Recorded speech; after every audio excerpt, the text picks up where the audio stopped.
أعوذ بالله من الشيطان اللعين الرجيم بسم الله الرحمن الرحيم الحمد لله رب العالمين الحمد لله الذي لا يبلغ مدحته القائلون ولا يحصي نعماءه العادون ولا يؤدي حقه المجتهدون الذي بعد فلا يرى وقرب فشهد النجوى تبارك وتعالى والصلاة والسلام على سيد الأنبياء وخاتم المرسلين والشفيع المذنبين سيدنا ونبينا بالقاسم محمد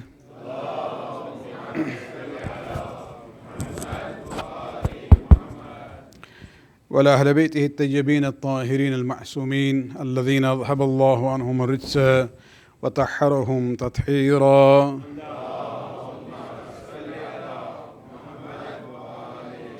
واللعنة الدائمة الباقية لأعدائهم ومنكر فضائلهم وغاصب حقوقهم من الآن إلى قيام يوم الدين. أما بعد، فقد قال الله سبحانه وتعالى في كتابه الكريم: ويطعمون الطعام على حبه مسكينا ويتيما وأسيرا إنما نطعمكم لوجه الله لا نريد منكم جزاء ولا شكورا. صلوات پڑھنے پر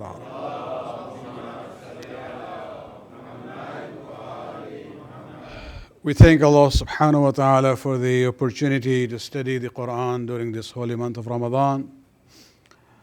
I was just looking at the records that I have. It's probably more than 25 years now that I have been at the service of the Quran at Masumin Islamic Center. Since 1992, when we used to gather at Selvi. We thank for the tawfiq that Allah has given to us to go through Surah Al-Insan this year. The major story of this surah basically was the charity given by the Ahlul Bayt. And that also the pure intention. Ikhlas was the main point that Allah subhanahu wa ta'ala highlighted by the words that He put to their niyat. إِنَّمَا نُطْعِمُكُمْ لِوَجْهِ اللَّهِ. That we are feeding you for the sake of Allah subhanahu wa ta'ala. لَا نُرِيدُ مِنْكُمْ جَزَاءً وَلَا شُكُورًا. We don't expect or want any jaza from you, any reward, nor any gratitude or thanks from you. And part of the story was a young child by the name of Hassan al-Mujtaba alayhi salatu wassalam.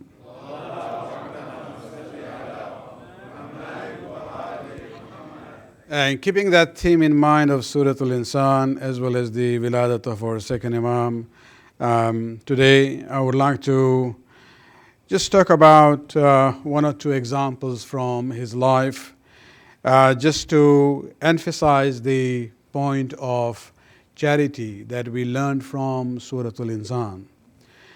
And it's important to keep in mind this issue of it'am, feeding.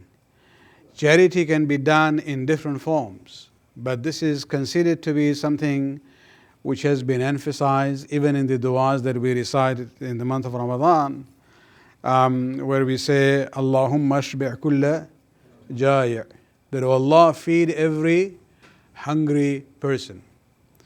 And I said it many times, these du'as that we have from the Ahlul Bayt are actually are indirect messages to us.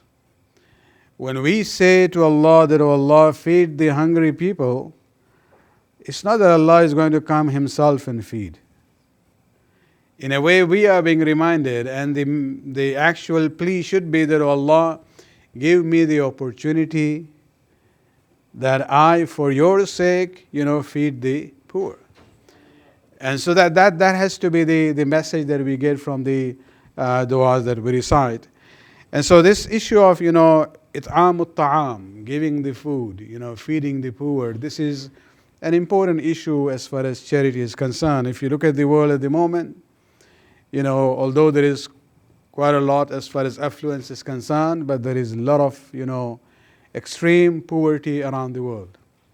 Sometimes people say, we have to reduce the population of human beings. That should be the way of handling this problem. Whereas we believe that's not really true.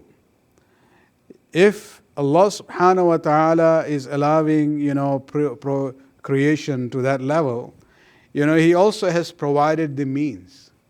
The problem is not there with the resources of food in that this dunya can generate and produce. The problem is with unjust, distribution and the wastage and israf and tabzir which is done in that process.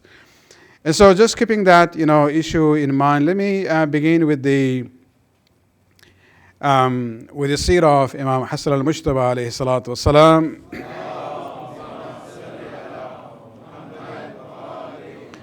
Imam was known to be an affluent person. And we looked at the issue of even he being the custodian of some of the sadaqat of Ali. Vast lands of, palm production, which Amir al-Mu'mineen with his own hard work has produced. And the condition was that this is waqf al-awlad, that this is a trust that I'm leaving for my children. So it's not to be inherited, it cannot be sold, it has to be managed, and according to the deed, a portion of it will be used for their own personal use, and the remaining will go for charity of the Muslimin. And so he was managing quite a lot, and this is where we see that he was, from the worldly point of view, a very affluent person. But the beauty of the example that we have from him is that although he controlled, wealth and mal, but he was master over it and he was not slave of this dunya. That is the whole thing. If you can handle it, then it's fine. To be rich and affluent is not a problem. If you realize that this is a means by which you can acquire the ridha and the pleasure of Allah subhanahu wa ta'ala by feeding the poor, clothing those who don't have enough covering, relieving those people who are in distress and debts and other things. And this is where we see that, our Imam, second Imam, was actually known as Al-Kareem min Ahlul Bayt. The word Kareem is used for somebody who is very generous. The generous one among the Ahlul Bayt. We know the story of the fourth Imam, where it says that he never said no to anyone who came to his door. But it's not only the fourth Imam. Even the second Imam, he actually never ever refused anyone who came to him for help. And some of his companions once they asked him that, why we haven't seen you ever rejecting a beggar? And Imam actually gives two answers. And both are, important for us to realize. Number one, he says, I am myself a beggar at the door of Allah subhanahu wa ta'ala. And I seek His blessings. I will be ashamed to turn away a beggar who is coming to me. Because I am also begging from Allah subhanahu wa ta'ala. And then the second reason he says, Inna Allah awwadani adatan an yafidha ni'amahu alayya. Allah has accustomed me, and I can feel it all the time, with the habit of Him showering His blessings on me. It has become like kind of Allah's adat and habit to provide for me. And I, in return, have made it an adat, a habit of spreading the blessings of Allah among the people. He says, now, because of that, I'm afraid that if I stop my habit, Allah might stop His habit. And so, I have to constantly, whatever Allah gives to me, I have to share with the people also. Salawat.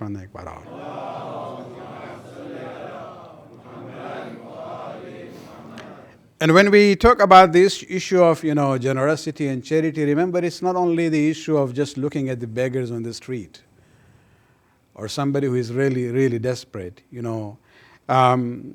There are situations where you see the potential or a goodness in someone.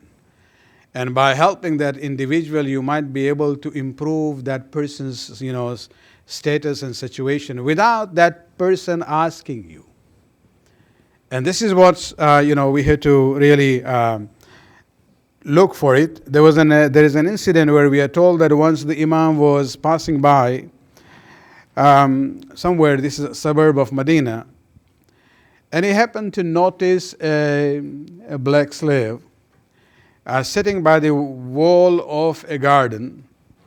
And in front of him, he had a loaf of bread. And he would take one morsel for it and eat it, and break another morsel and throw it to a dog who was sitting close by. And Imam noticed that he is doing regularly. One morsel goes to him, and other he throws to the dog. And Imam stopped there and started talking to him. And he says, "Ma hamalaka ala dhalik." Tell me what, prompted you to do this. And the slave says, "Inni la astahi an a'kul wa la at'amuhu." I sat down here to eat my, lunch or whatever, this bread that I had, and the dog came there. And I felt ashamed that I should be sitting and eating in the presence of the dog who has come with expectation of food, and I don't feed him. And this is where Imam realized the worth and the beauty in his akhlaq and his, outlook. Now, Imam didn't only say, may Allah give you jaza, you are a very good person, and then just moved away. No. Imam actually, stopped there. And he says, "La tabrah min makanik." Don't move you from your place until I come back to you.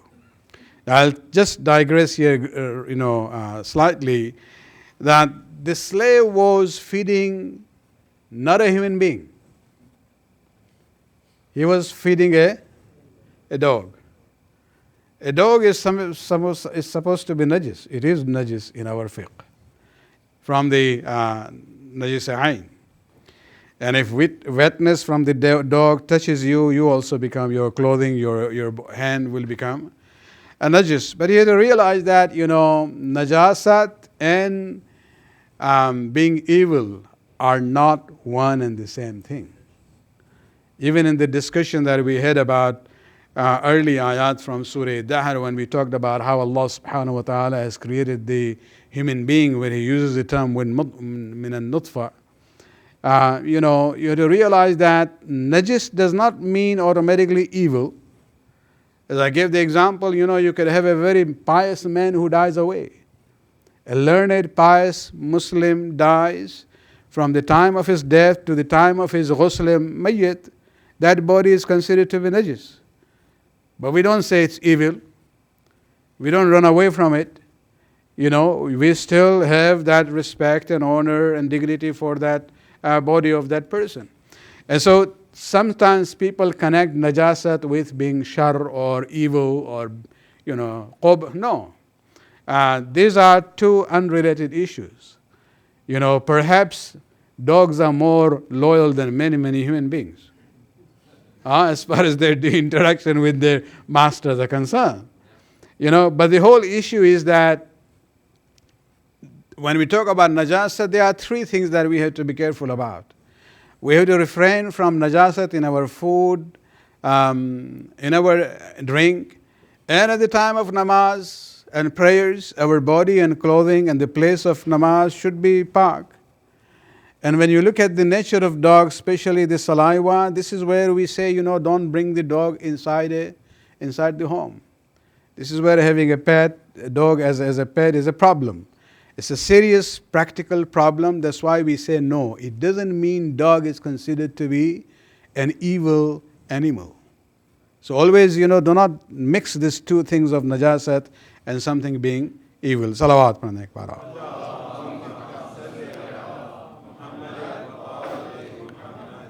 So Imam basically liked this, attitude of the slave feeding, the dog, and so he told him, stay put here. Then he goes to the owner of the garden, and he basically he said, "Is this slave also belongs to you?" He said, "Yes." So he said, "I would like to buy the garden and the slave."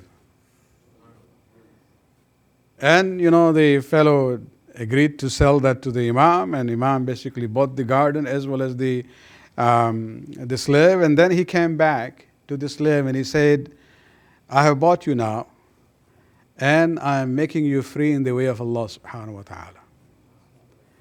And not only that, this garden that I have bought, I am making it your property. Salawat padne para. And so it's not charity does not only mean giving to somebody who is begging on the street or came to you that, oh, I don't have food. It can also be looked when you see somebody has a good quality, good akhlaq, and a good potential, but maybe financially there are issues there. You can always transform their life and make it better. So recognizing the good work, especially when it comes to charity and the akhlaq, and this is what we see in the example of the Imam. And this is where we go back to the ayat from Surah Baqarah, and I always go back to it. Towards the end of Surah Baqarah, where Allah subhanahu wa ta'ala talks about sadaqah, Allah's emphasis is not on the quantity of what we give. Allah's emphasis is in the quality of how we give without making the recipient feeling obliged, humiliated, and hurtful.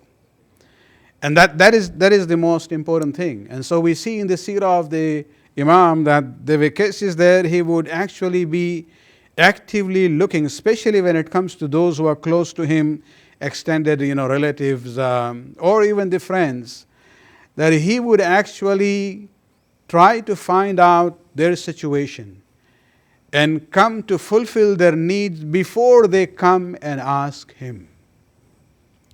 And so even to be on the lookout for an opportunity for charity for the sake of Allah subhanahu wa ta'ala, that should be the way. That not that I should be waiting for somebody to come to me, rather I should be looking for the opportunities where I can serve Allah subhanahu wa ta'ala by helping the poor and the needy. Salawat.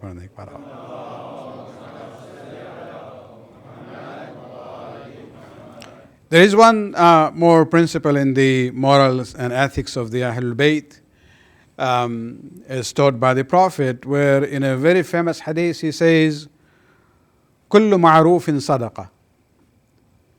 Every good thing that you do to others is considered to be a charity. وَالدَّالُ عَلَى الْخَيْرِ كَفَاعِلِهِ. And sometimes a person might not be able to help the other. But he says, الدَّالُ عَلَى الْخَيْرِ. But if you are not able to help that person, but you are able to refer that person to somebody who can fulfill their needs, كَفَاعِلُهُ. It is as if he himself has given the charity. Means the other person will do the charity, he will get the ajr and sawab, but you also get the equal ajr and sawab for having taken this person or showed him that this is where you go to fulfill your need. Unfortunately, I cannot fulfill it. And so this is also an important issue, that sometimes we might not be able to help others. But if we know somebody who can do that, then to refer that person or to show him, where he can go and get his problem solved, is itself an important issue, because the hadith of the Prophet goes on to say, وَاللَّهُ عَزَّ وَجَلَّ يُحِبُّ إِغَاثَةُ اللَّهْفَانِ. Allah subhanahu wa ta'ala loves those who help the people who are in distress. And so just one example from our second Imam, Imam Hassan al-Mujtaba alayhi salatu wassalam.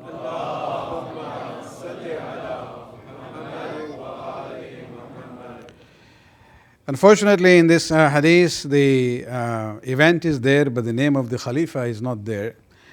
It's an interesting story, and which gives us an idea of, when the Prophet says, "Ad-dalu ala al-khair kafa'ilihi," that if you are not able to help, you show the way to that person to get his problem, resolved. A person came to the Imam, complaining about his situation, that he was in need. But that day, Imam didn't have anything. And he felt very kind of distressed himself, that today I'm not able to help this person. But he didn't want to just, send him away empty-handed. So he says, إِنِّي أُدَلِّكَ عَلَى شَيْءٍ يَحْصُلُ لَكُم مِّنْهُ الْخَيْرِ. I will show you a way by which you can resolve your problem and go to get what you know or what you want. And so this fellow says, Yabna Rasulillah, ma huwa? What is it that I should do? And Imam says, اذهب إلى الخليفة. Go to the Khalifa. فإن ابنته قد توفيت وانقطع عليه. Because the daughter of the Khalifa has died recently, and he has not been able to handle the grief. He's still very much down. وما سمع من أحد تعزية بليغة. He has not yet received or heard words of consolation which will calm him down. And so Imam says, go to him, فعزه. Go and pay your condolence to him in the words that I'm saying, and inshallah that will help you. And so he says, Yabna Rasulillah, حفظني إياه. Can you tell me what are the words I should say so that I can memorize it?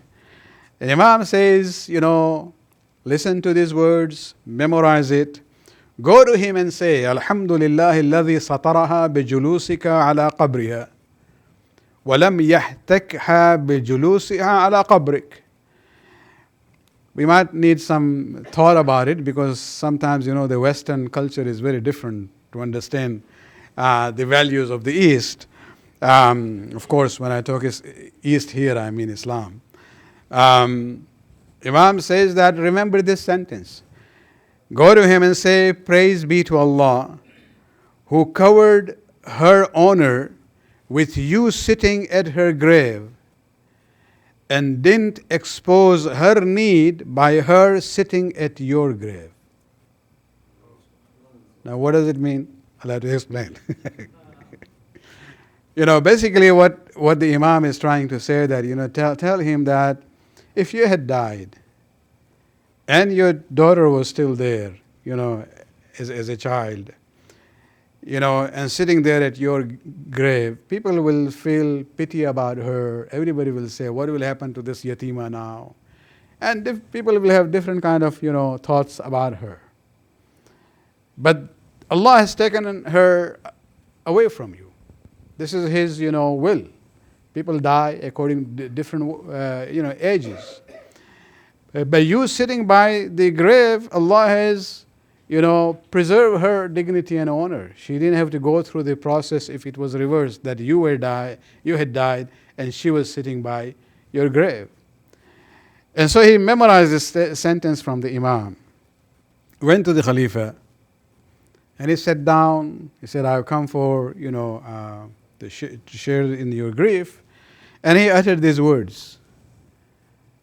The Khalifa was very much impressed with that.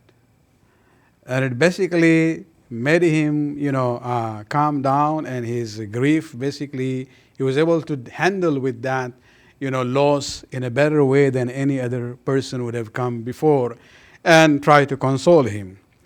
And when he heard that, basically, فَذَهَبَ عَنْهُ حُزْنُهُ وَعَمَرَ لَهُ بِجَائِزَةٍ. He was able to handle that grief now, because now it was put in a positive form. And he ordered his own, workers to give him a reward. But then he realized, he says, أَكَلَامُكَ هَذَا. This sentence of condolence that you said to me, which is so powerful and, profound, is this your wordings? And he says, law, this is not from me. إِنَّمَا هُوَ كَلَامُ الْإِمَامِ الْحَسَنِ عليه الصلاة والسلام. Salawat.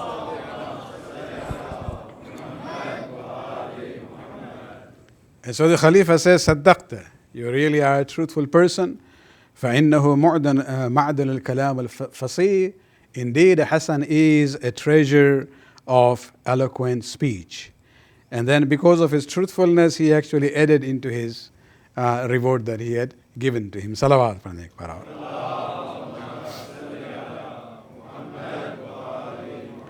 What is interesting in this example is that Imam is guiding a fellow to go to a Khalifa who, from the Imam's point of view, is a ghasib.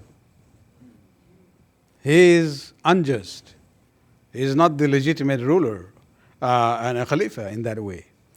Yet, this is where we have to realize that, sometimes when it comes to the situation, especially for the mu'mineen, if you can help them, even through the means of a non-Muslim, there is no issue.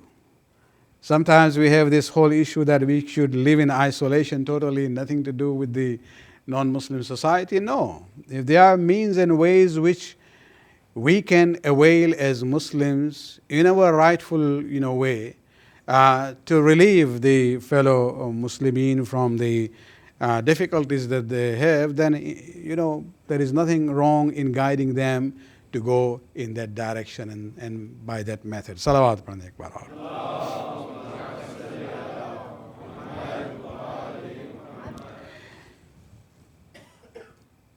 Let me end with one statement as a lesson for us, that when we talk about the issue of handling the mal dunya, and these are the advice, just one of the many advices on this issue from our second Imam, where he says that when you treat the dunya, be careful about it.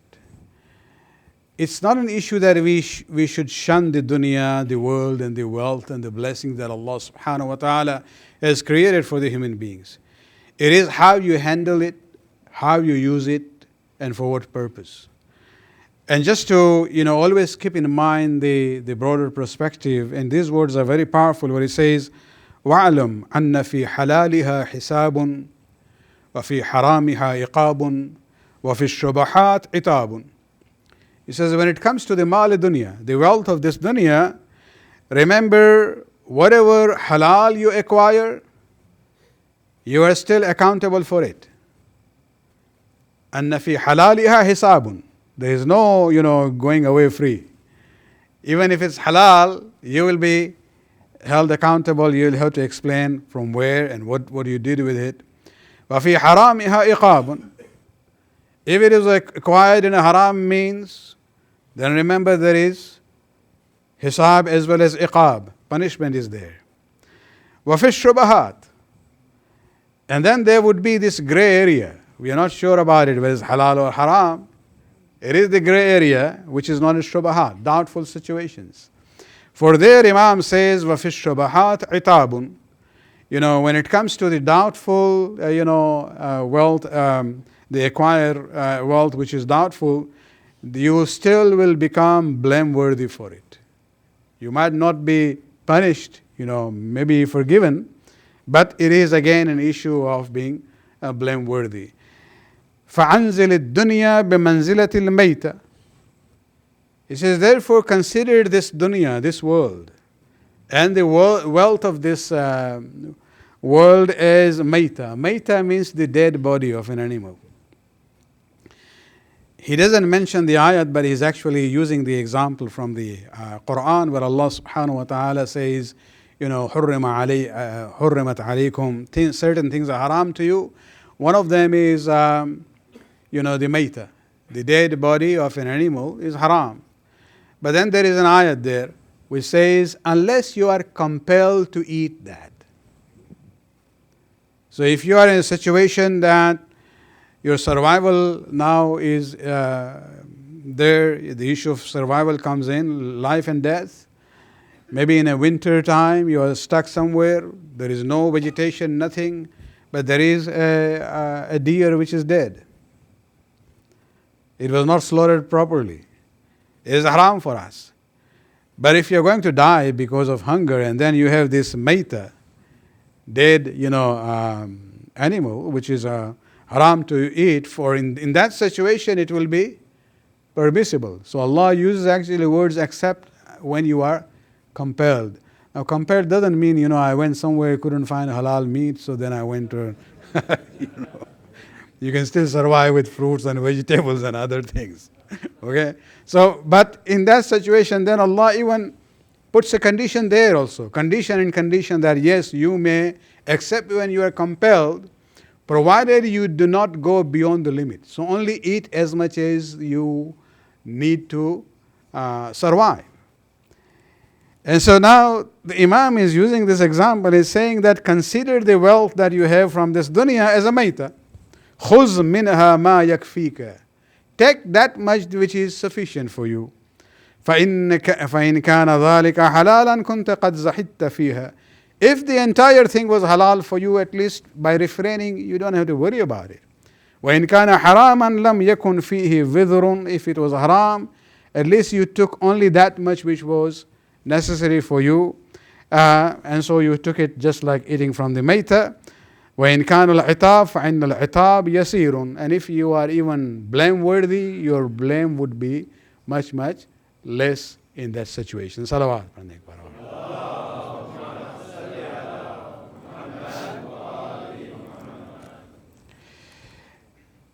امام حسن مشتبہ کی ولادت کے اس جشن میں بس ایک واقعے کو اسی یہ تھیم جو ہے سورہ دہر کی اور رسول اللہ کی حدیث جو ہم نے پیش کی ہے کہ الدال علی الخیر کفاعلہ، یعنی وہ شخص جو خود کسی کی مدد نہ کر سکے تو کم سے کم اگر وہ بتائے کہ بھائی فلاں جگہ جاؤ تو تمہاری ضرورت پوری ہو جائے گی، تو خود وہ جو ہے کہ کار خیر ہے، اس میں وہی اجر و ثواب ملے گا۔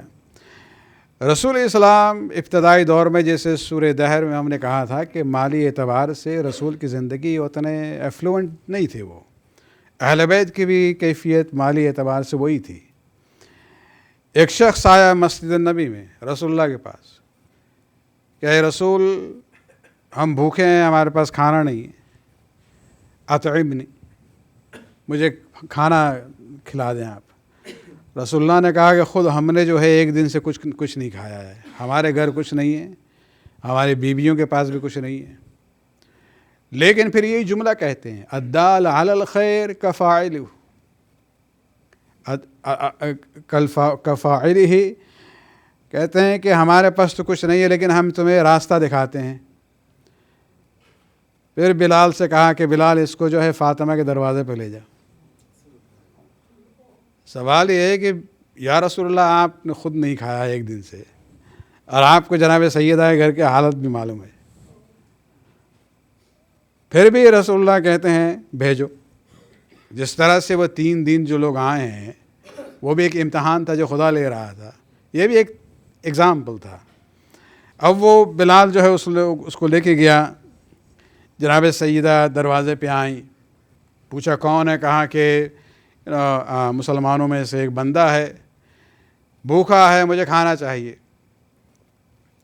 بیوی ادھر ادھر دیکھتی ہیں، گھر میں کچھ ملا نہیں، کھانے کے لحاظ سے کچھ نہیں تھا۔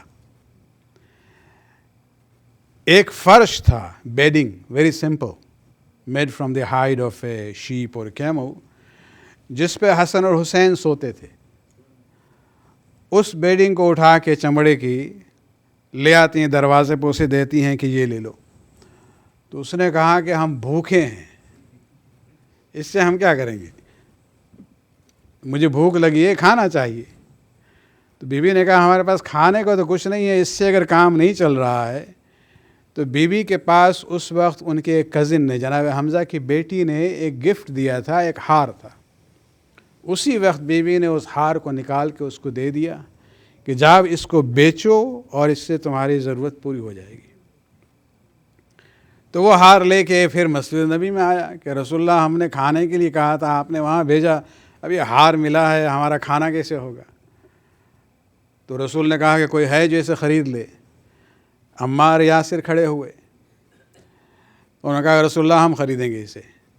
اور اس شخص سے پوچھا کہ تمہیں اس کی کیا قیمت چاہیے؟ اس نے کہا کہ ہمیں کھانا دے دو اور اپنے گاؤں تک جانے کے لیے سواری کا انتظام کر دو اور ایک یعنی پوشش کے لیے کپڑا چاہیے۔ تو اس وقت جو ہے پھر عمار نے کہا ٹھیک ہے، یہ ہماری ڈیل ہے۔ وہ ہار لے لیا، اس کو لے گئے، جا کے کھانا نہ کھلوایا، لباس خرید کے اس کو دے دیا، اس کو کچھ پیسے دیے کہ وہ اپنے وطن واپس جا سکے۔ پھر عمار نے ایک رومال میں اس ہار کو رکھا، اس میں عطر لگایا۔ ان کا ایک غلام تھا، اس کو بلایا اور غلام سے کہا کہ اس رومال میں جو ہار ہے اس کو لے کے جاؤ، تم میرے غلام ہو، جناب سیدہ کے دروازے پہ جاؤ، ان سے کہو کہ یہ ہدیہ ہے جو ہم نے دیا ہے ان کو، اور اس وقت سے پھر اب تم ہمارے غلام نہیں ہو، ان کے غلام ہو۔ تو وہ غلام جو ہے وہ ہار لے کے جاتا ہے جناب سیدہ کے گھر، اور دروازے پہ بی بی آئیں تو اس نے کہا کہ یہ ہدیہ ہے جو ہار ہے عمار نے دیا ہے، اور کہا ہے کہ ہم بھی آپ کی ملکیت ہیں۔ تو بی بی کہتی ہیں، ہار کو لے لیتی ہیں اور اس غلام سے کہتی ہیں کہ جاؤ، ہم نے تم کو اللہ کی راہ میں آزاد کر دیا۔ تو وہ ہنسنے لگا، started laughing۔ تو بی بی نے کہا کہ یہ ہنسنے کی وجہ کیا ہے؟ کہنے لگے مجھے اس ہار کے برکت پر ہنسی آ رہی ہے کہ یہ وہ ہار ہے جس نے ایک بھوکے کے کھانا کا انتظام کیا، جس کے پاس پوشاک نہیں تھی اس کو پوشاک بھی پہنچا دیا، گھر تک پہنچنے کا انتظام بھی کر دیا، اور ایک غلام کو آزاد بھی کر دیا، اور وہ ہار جو ہے مالک کے پاس واپس آ گیا۔ تو یہ جو ہے در حقیقت اس میں خداوند عالم جو ہے کبھی بھی جو صحیح معنوں میں اللہ کے خاطر جو خیرات و صدقات دیتے ہیں ان کو مایوس نہیں کرتا ہے۔ فوراً نہیں تو دیر ہی صحیح، خداوند عالم یقیناً جو ہے جو صلہ دیتا ہے، یہ جو قرآن میں گارنٹی ہے خداوند عالم کی کہ آپ ایک نیکی کریں خلوص کے ساتھ، سنسیریٹی کے ساتھ، خداوند عالم 10 برابر آپ کو اجر و ثواب دے گا۔ اگر دنیا میں نہ بھی ملا تو آخرت میں یقیناً گارنٹی رہے وہ۔ تو انہی باتوں کو، اسی سورہ کی برکت کو اور اہل بیت کی مثال اور ان کی برکات کو ذہن میں رکھتے ہوئے بس اس محفل کو ہم ختم کرنا چاہیں گے۔ خداوند عالم کی بارگاہ میں دعا ہے، خداوند اس قریب قبول فرما، ہمارے گناہوں کو بخش دے، ہمارے توفیقات میں اضافہ فرما۔ خداوند اس دن کی برکت میں اور محمد آل محمد کے صدقے میں مسلمان جہاں بھی ہیں ان کو اپنے حفظ امان میں رکھ، خصوصاً شیعان علی کو اپنے حفظ امان میں رکھ۔ جتنی شر پسند عناصر ہیں آج کل جو مڈل ایسٹ میں سچویشن کو خراب کرنا چاہتے ہیں، چاہے وہ دور ہوں یا قریب ہوں، وہاں پہ خداوندہ ان کے تمام صلاحیت اور ان کے ریسورسز کو نیست و نابود فرما۔